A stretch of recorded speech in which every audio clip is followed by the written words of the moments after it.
자, 이제부터 시작할 공부는요. 맞지만 이까야 8번경 살레카 숙다입니다. 요거 버리고 없애는 삶의 경이라고도 하고 지워 없앰 경이라고도 하는데 그래서 오늘은 좀 묘하게 절반 이상이 지난주에 결석을 하신 분들입니다. 다행히 지난주에는 이 경이 의미하는 바를 개념적으로 설명한 시간이었고요. 오늘은 그 가운데에 부처님이 제시해주는 버리고 없애는 방법이 있다라고 해서 그 44가지로 이러한 일은 하지 말고 이러한 일은 하십시오 라는 것을 44가지로 설명을 해줘요. 그 44가지에 대해서 저는 어떻게 이해하고 있냐 하면 참으로 요 44가지가 불교를 포괄적으로 말하는 가운데 요것은 그른 것이니까 하지 마십시오. 요것은 옳은 거니까 하십시오. 그르다라고 하는 것은 요거는 해로운 것입니다. 요것은 괴로움을 만듭니다. 요것은 내 삶을 퇴보로 이끕니다. 옳은 것이라고 하는 것은 요것은 유익한 것입니다. 요것은 행복을 만듭니다. 요것은 내 삶을 향상으로 이끕니다. 이렇게 말하는 차이가 있겠죠. 부처님께서 버리고 없애는 삶의 경이라는 말씀을 통해서 요러한 것은 하지 않고 요러한 것은 해야 합니다 라고 알려주시는 44가지가 결국은 옳고 그름의 판단 기준이다. 불교를 포괄하는 기준이다. 이렇게 이제 우리가 이해를 할 수가 있어요. 그래서 오늘 공부의 주제는 옳고 그름의 판단 기준 44가지를 공부하는 시간입니다. 이렇게 되겠습니다. 드린 교재의 맨 마지막 장에 보시면 7페이지가 되네요. 7페이지 이제 옳고 그름의 판단 기준 44가지 해서 정리를 했어요.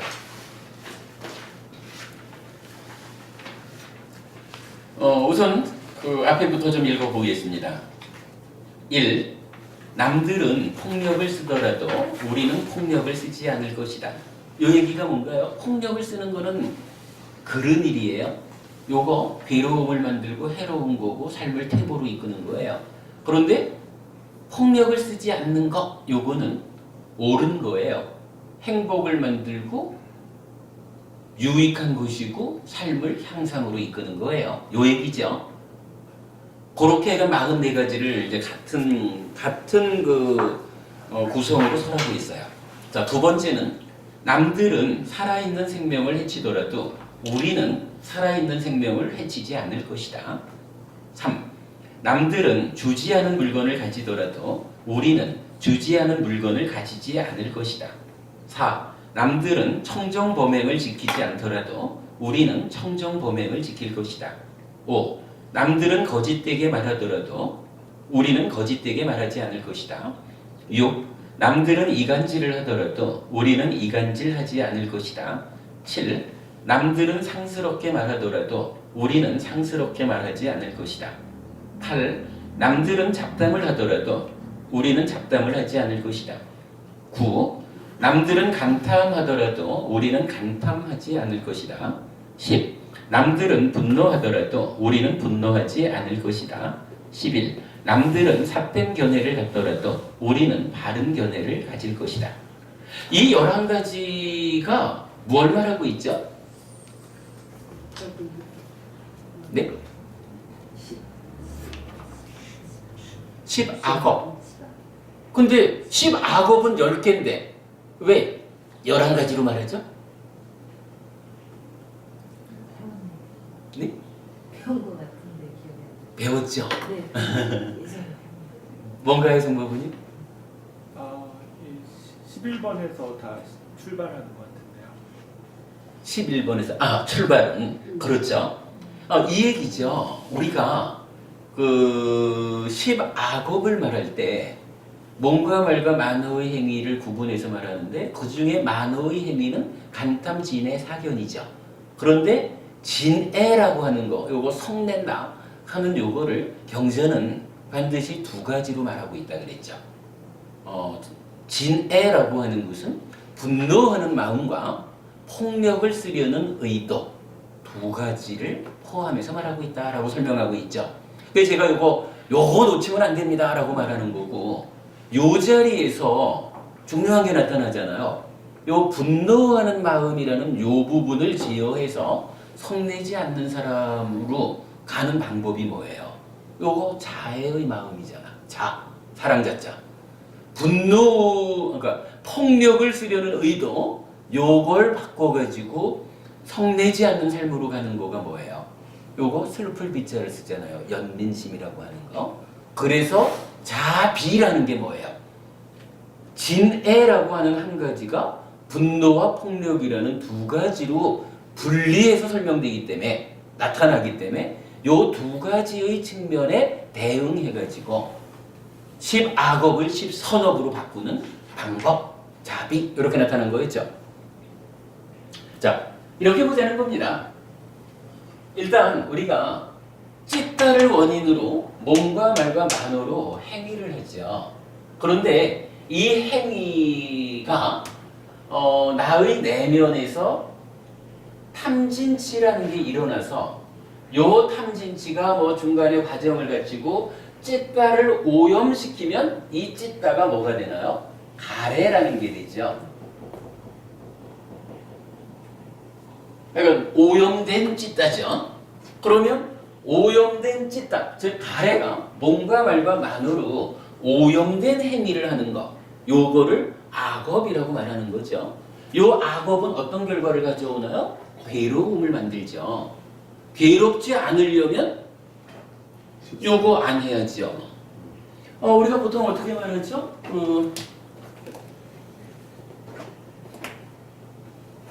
몸과 말의 행위, 요거 바꿔가지고 괴로움을 만들지 맙시다. 악업을 선업으로 바꿉시다. 무슨 방법이 있나요? 여기에 오계라고 하는 게 나타나셨죠? 뭐 기본적으로는 이제 사실은 지계죠. 계를 지킨다 하는 건데, 뭐 제가 제자의 입장에서는 오계로 대표한다 이렇게 말하는 거죠. 그런가 하면 요 간탐이라는 거, 요 간탐이라는 것은 사실은 의미가 남의 것에 대해서 내 거 하려고 하는 요런 욕심을 말하거든요. 요 간탐을 제어해가지고 불탐, 욕심내지 않는 삶으로 바꿔가지고 행복, 그러니까 괴로움을 만들지 말자. 무슨 방법이 있나요? 그렇죠. 여기가 보시죠. 보시행을 통해 가지고 내 것까지 꺼내 가지고 주는 사람이 남의 거 내 거 하려고 요래할 수 없는 거죠. 보시를 통해서 간탐이라는 요 마음을 제어하게 되죠. 그리고 분노를 바꾸는 거 방금 알아봤죠? 자애 이렇게 말하는 거고, 폭력을 바꾸는 거 연민심, 지에서 합해서 자비였죠. 이렇게 나타나고요. 그 다음에 요 사견이라고 하는 건 어떻게 바꾼다 했나요? 예? 정견으로 바꾸는 방법. 근데 요거를 아마 우리 법회에서는 제가 말씀을 그동안 안 드렸던 것 같아요. 제가 이거를 많은 고민을 하다가 부산 법회에서 이 업에 대한 이야기를 전체적으로 좀 설법하면서 이 사견을 정견으로 요 자리, 업의 자리에서 사견을 정견으로 바꾸는 방법은 배움이다라고 정리를 해드렸거든요. 무슨 얘기냐면 기본적으로는 이 사견이라는 것은 나의 내면에서 탐진치가 일어나서 이게 견해로 쫓아오면 사견이잖아요. 세상을 잘못 보는 거지 뭐. 그런데 내면의 이야기를 바꾸는 것은 정말로 고도의 수행을 통해서 바꾸는 거죠. 사실은 사마타 윗바사나 그거 하는 거잖아요. 그런데 그 수행을 통해서 결론을 낼 때까지는 계속 사견을 가지고 살 수는 없잖아요. 우리가 참으로 중요한 게 대표적으로 말하면 이런 거죠.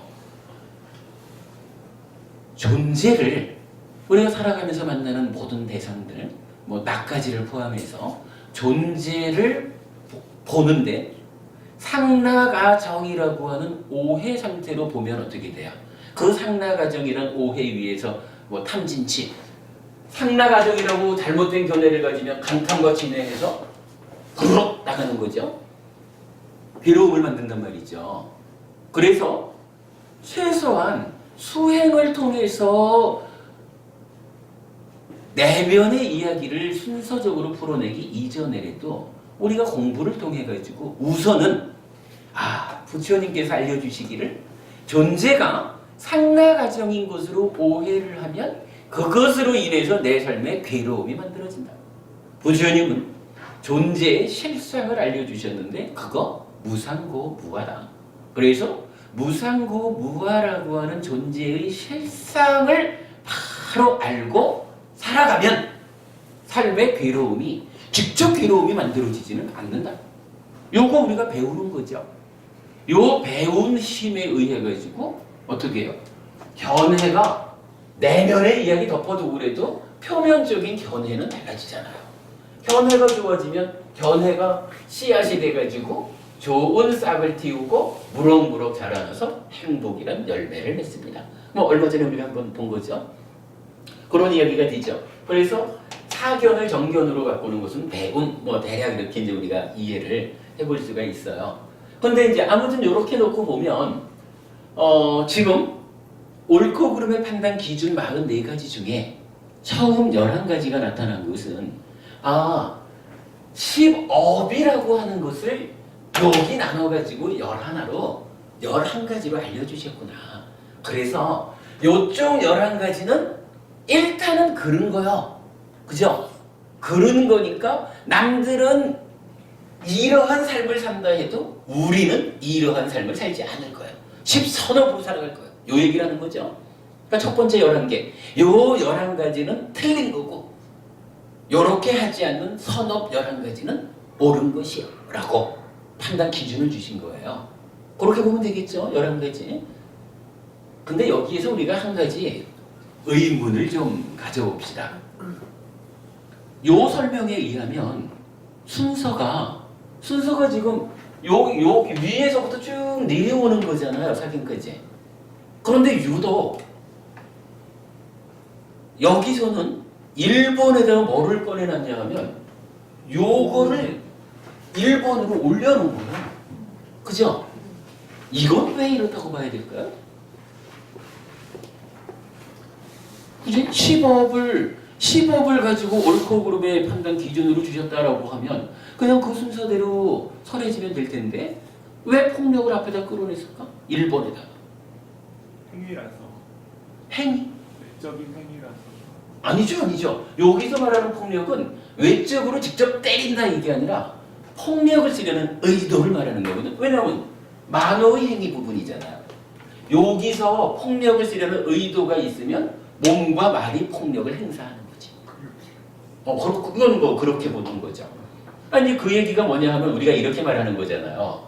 그 견해가 씨앗이야.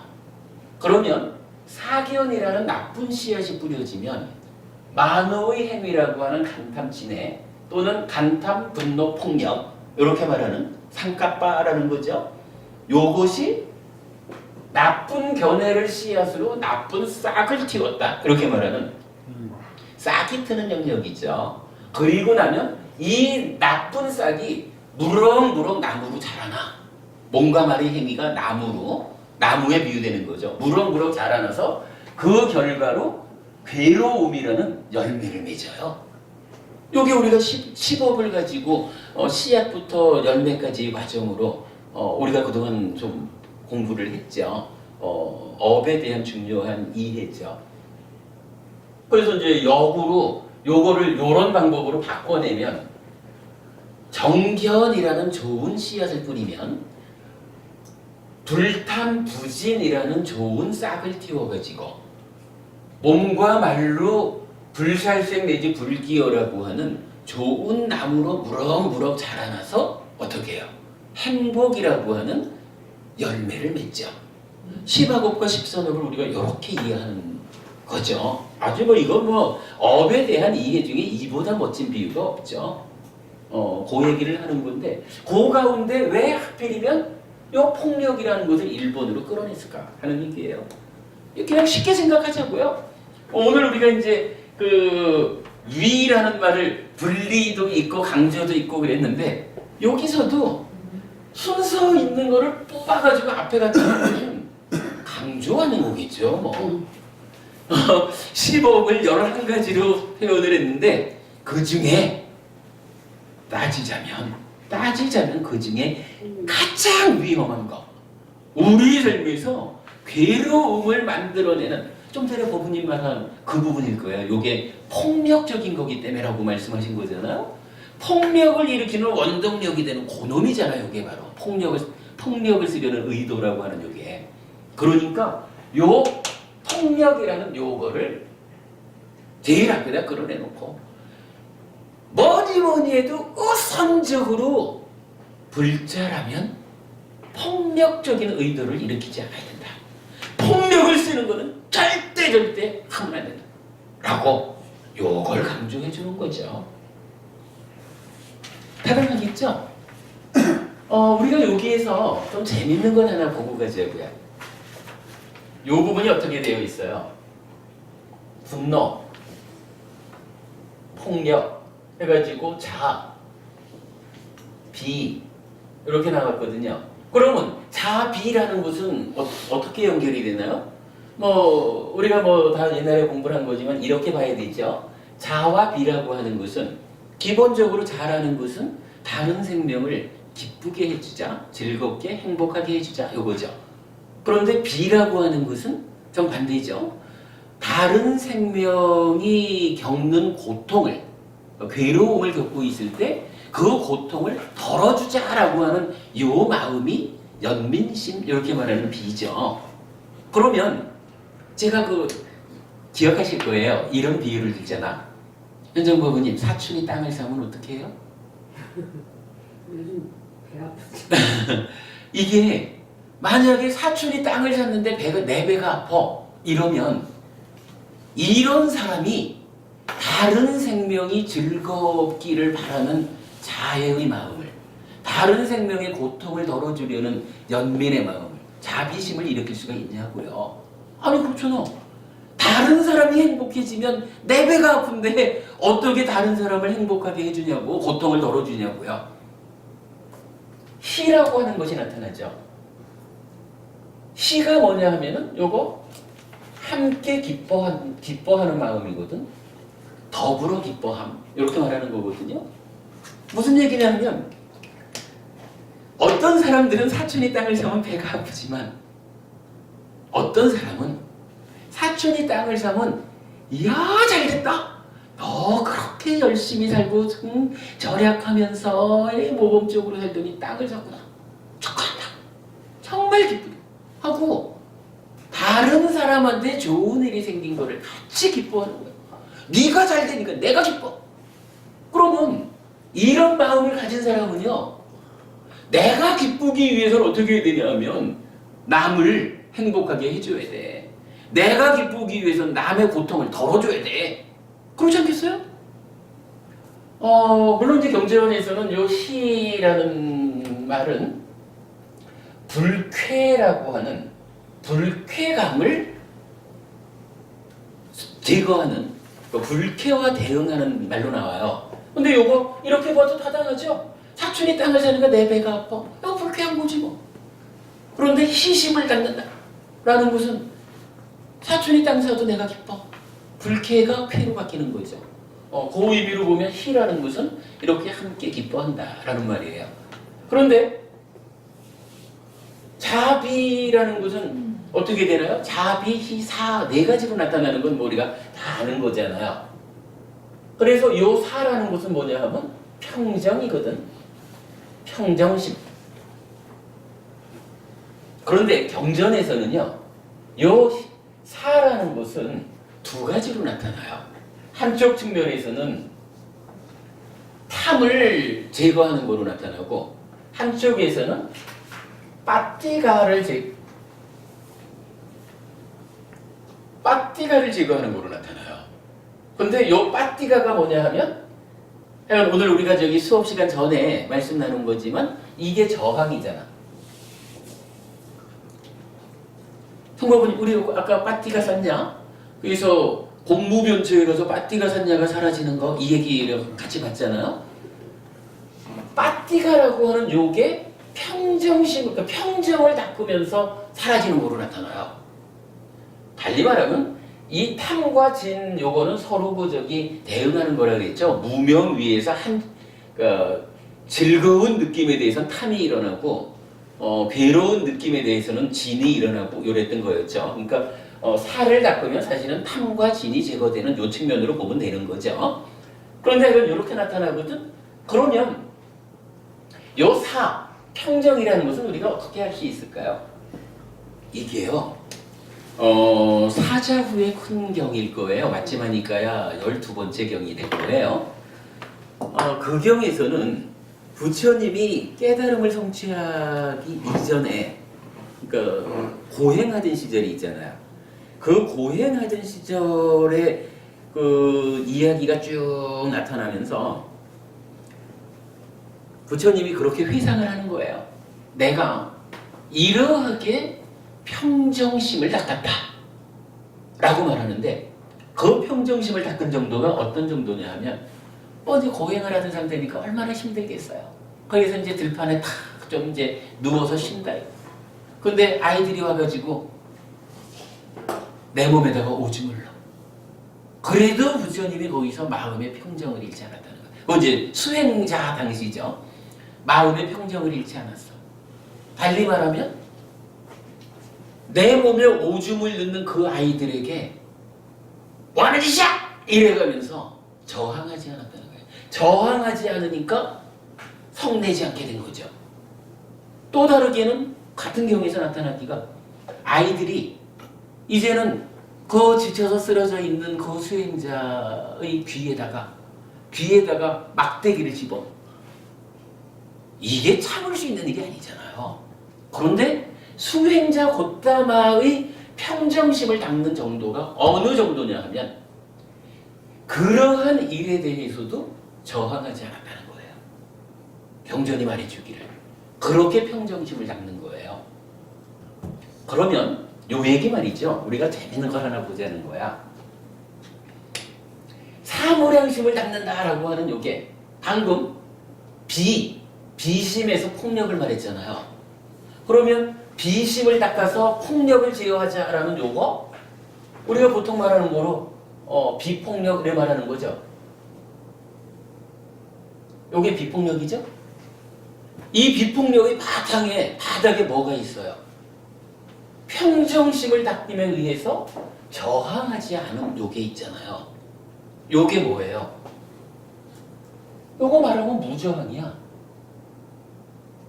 여러분 저기 비폭력 무저항 얘기하면 누구 생각이 나요? 간디죠. 간디는 종교가 뭐예요? 힌두교잖아요. 그러다 보니까 비폭력 무저항주의를 말하면 힌두교로 알아요. 그런데 사실 우리가 공부를 해보면 비폭력 무저항이 물론 힌두교에서도 그런 주장을 하겠지만 불교 안에서도 사무량심 수행이라고 하는 나의 내면에서 성냄을 제어하고 내면의 탐과 진을 제어하는 이 수행의 과정이 비폭력 무저항을 천명하고 있는 거예요. 제창하고 있는 거예요. 물론 힌두교는 뭐 제가 잘 모르지만 아마도 힌두교에서는 이제 그 부분을 뭐 어디까지로 꺼내는 건지 모르지만 불교에서는 이 비폭력 무저항이라는 것이 공부의 목적점, 공부의 완성은 아니에요. 왜냐하면 이 얘기죠. 기본적으로 폭력이라고 하는 거는 만호의 행위, 표면에 드러난 행위죠. 몸과 말의 행위보다는 내면이지만.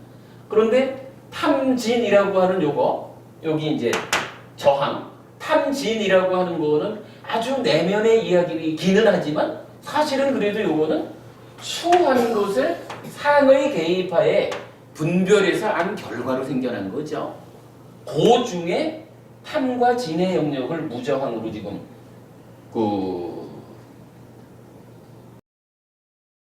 뭐라 그래야 돼요? 무저항에 대응하고 있는 거죠. 그러나 불교의 완성은 어디 있어요?